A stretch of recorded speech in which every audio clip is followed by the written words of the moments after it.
ବନ୍ଧୁମାନେ ଡିସେମ୍ବର ମାସ 19 ତାରିଖ ଶୁକ୍ରବାର ଦିନ ପଡ଼ୁଛି ବକୁଳ ଅମାବାସ୍ୟା। ଏହି ଦିନ ଆପଣ ଝାଡ଼ୁରେ କରିନିଅନ୍ତୁ ଏହି ଉପାୟ। ନମସ୍କାର ବନ୍ଧୁମାନେ ଆମ ଶାସ୍ତ୍ରରେ କିଛି ଏପରି ଜିନିଷ ବିଷୟରେ ଉଲ୍ଲେଖ କରାଯାଇଛି ଯେଉଁ ଜିନିଷ ଗୁଡ଼ିକର ସମ୍ବନ୍ଧ ସିଧାସଳଖ ମା ଲକ୍ଷ୍ମୀଙ୍କ ସହିତ ରହିଛି। ଏହି ଦିବ୍ୟ ବସ୍ତୁ ଗୁଡ଼ିକରେ ମା ଲକ୍ଷ୍ମୀଙ୍କର ନିବାସ ହୋଇଥାଏ। ସେଥିପାଇଁ ଏହି ବସ୍ତୁ ଗୁଡ଼ିକୁ ଆମକୁ ମା ଲକ୍ଷ୍ମୀଙ୍କ ପରି ସମ୍ମାନ ଦେବା ଉଚିତ। ସେହି ବସ୍ତୁ ଗୁଡ଼ିକୁ ଆମକୁ ପୂଜା କରିବା ଉଚିତ ଏବଂ ସେହି ବସ୍ତୁ ଗୁଡ଼ିକର ବ୍ୟବହାର ସମୟରେ ଶାସ୍ତ୍ରୀୟ ନିୟମ ଗୁଡ଼ିକର ମଧ୍ୟ ପାଳନ କରିବା ଉଚିତ। ମା ଲକ୍ଷ୍ମୀ ଧନ ଏବଂ ଐଶ୍ୱର୍ଯ୍ୟର ଦେବୀ ହୋଇଥାନ୍ତି। ମା ଲକ୍ଷ୍ମୀ ମନୁଷ୍ୟକୁ ସମସ୍ତ ପ୍ରକାରର ଭୌତିକ ସୁଖ ପ୍ରଦାନ କରିଥାନ୍ତି ଏବଂ ଯେଉଁ ବ୍ୟକ୍ତି ଉପରେ ମା ଲକ୍ଷ୍ମୀ ପ୍ରସନ୍ନ ହୋଇଥାନ୍ତି ସେହି ବ୍ୟକ୍ତିକୁ ଜୀବନରେ କେବେ ବି ଦାରିଦ୍ର୍ୟତାର ସାମ୍ନା କରିବାକୁ ପଡ଼ିନଥାଏ। ମାତ୍ର ଯେଉଁ ବ୍ୟକ୍ତି ଉପରେ ମା ଲକ୍ଷ୍ମୀ ରୁଷ୍ଟ ହୋଇଥାନ୍ତି ସେହି ବ୍ୟକ୍ତିକୁ କେହି ବି ବଞ୍ଚାଇ ପାରିନଥାନ୍ତି। ସେହି ବ୍ୟକ୍ତିକୁ ଦୁର୍ଗତି ଏବଂ ଦାରିଦ୍ର୍ୟତାର ସାମ୍ନା କରିବାକୁ ପଡ଼ିଥାଏ। ସେଥିପାଇଁ ସମସ୍ତେ ମା ଲକ୍ଷ୍ମୀଙ୍କୁ ସର୍ବଦା ପ୍ରସନ୍ନ କରିବା ଉଚିତ।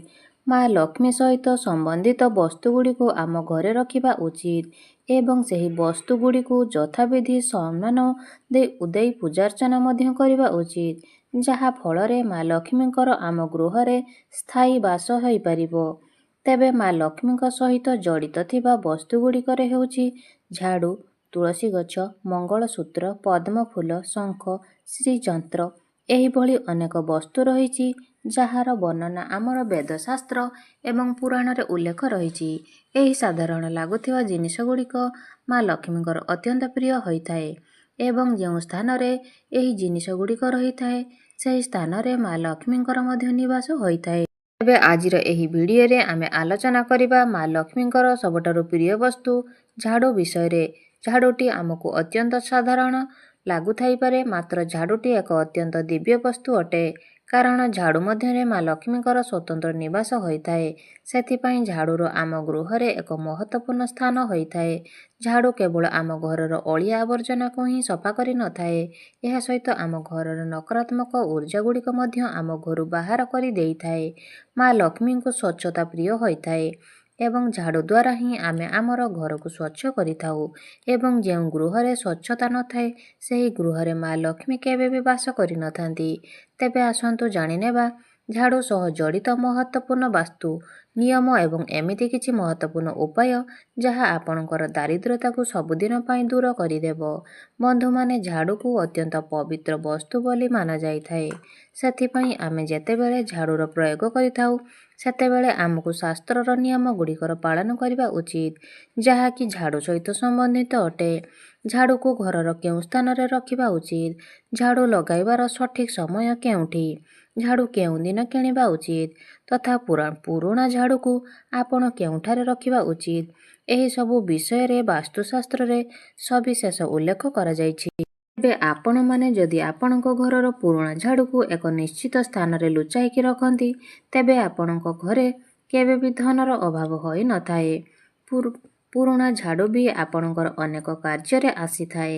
ଆପଣଙ୍କୁ କେବଳ ବାସ୍ତୁର ଉଲ୍ଲିଖିତ ନିୟମ ଗୁଡ଼ିକର ପାଳନ କରିବାର ଆବଶ୍ୟକତା ରହିଛି।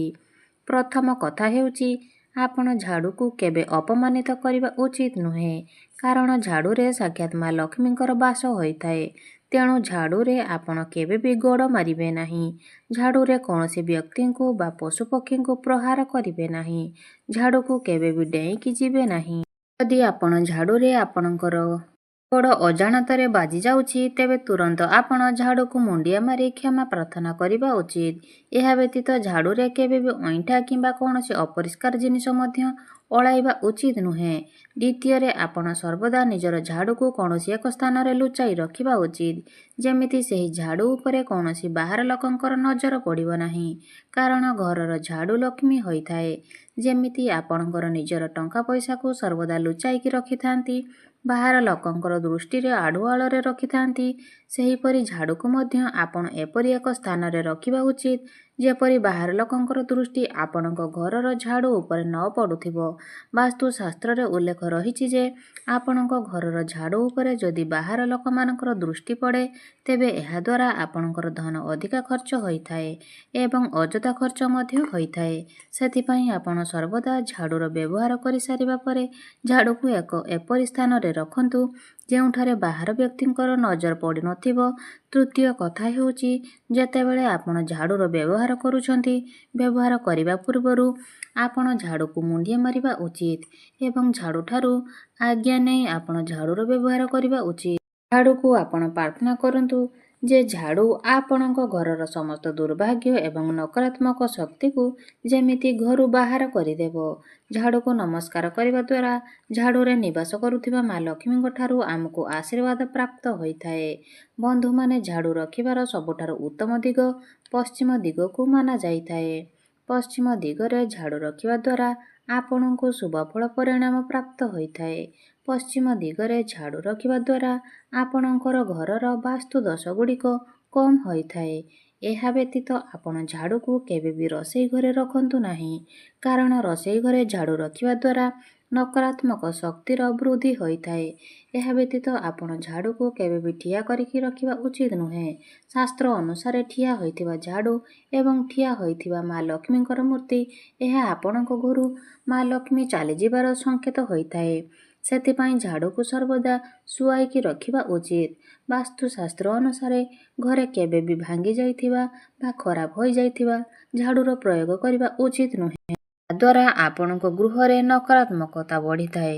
ଆପଣ ଝାଡ଼ୁକୁ ଅଳ୍ପ ମାସ ମଧ୍ୟରେ ବଦଳାଇ ନେବା ଉଚିତ, କାରଣ ଅଧିକ ପୁରୁଣା ଝାଡ଼ୁକୁ କିମ୍ବା ଖରାପ ହୋଇଯାଇଥିବା ଝାଡ଼ୁ ଘରେ ବ୍ୟବହାର କରିବା ଉଚିତ ନୁହେଁ। କାରଣ ଝାଡ଼ୁ ଯେତେ ଅଧିକ ପୁରୁଣା ହୋଇଥାଏ ସେଥିରେ ନକାରାତ୍ମକ ଶକ୍ତିର ସେତେ ଅଧିକ ବୃଦ୍ଧି ହୋଇଥାଏ। ମନେ ରଖନ୍ତୁ, ଝାଡ଼ୁ କେବେ ବି ଓଦା ହୋଇଥିବା ଅବସ୍ଥାରେ ଆପଣ ଝାଡ଼ୁର ବ୍ୟବହାର କରିବା ଉଚିତ ନୁହେଁ ଏବଂ କୌଣସି ଓଦା ଜିନିଷକୁ ମଧ୍ୟ ଆପଣ ଝାଡ଼ୁରେ ଓଲଟାଇବେ ନାହିଁ, କାରଣ ଏପରି କରିବା ଦ୍ୱାରା ଆପଣଙ୍କ ଗୃହରେ ରୋଗର ବୃଦ୍ଧି ହୋଇଥାଏ। ଏହାର ପ୍ରଭାବ ଆପଣଙ୍କର ପରିବାରର ସଦସ୍ୟମାନଙ୍କର ସ୍ୱାସ୍ଥ୍ୟ ଉପରେ ପଡ଼ିଥାଏ। ଝାଡ଼ୁରେ ଆପଣ କେବେ ବି କାହାକୁ ପ୍ରହାର କରିବେ ନାହିଁ। ଝାଡ଼ୁର ଝିଟିପିଟି କିମ୍ବା ଅନ୍ୟ ପ୍ରାଣୀକୁ ମାରିବା ମଧ୍ୟ ପାପ ବୋଲି ମାନାଯାଇଥାଏ, କାରଣ ଏପରି କରିବା ଦ୍ୱାରା ଆପଣ ମା ଲକ୍ଷ୍ମୀଙ୍କର କୋପ ଦୃଷ୍ଟିର ଶିକାର ହୋଇଥାନ୍ତି। ବନ୍ଧୁମାନେ, କ'ଣ ଆପଣମାନେ ଜାଣନ୍ତି କି ଝାଡ଼ୁ ଲଗାଇବାର ସମୟ କେତେବେଳେ ହୋଇଥାଏ? ବନ୍ଧୁମାନେ, ବାସ୍ତୁଶାସ୍ତ୍ର ଅନୁସାରେ ଝାଡ଼ୁ ଲଗାଇବାର ସଠିକ ସମୟ ହୋଇଥାଏ ସୂର୍ଯ୍ୟୋଦୟର ସମୟ। ଯେତେବେଳେ ସୂର୍ଯ୍ୟଙ୍କର ପ୍ରଥମ କିରଣ ଆମ ଘର ଉପରେ ପଡ଼ିଥାଏ ସେତେବେଳେ ଝାଡ଼ୁ ଲଗାଇବା ଅତ୍ୟନ୍ତ ଶୁଭ ହୋଇଥାଏ।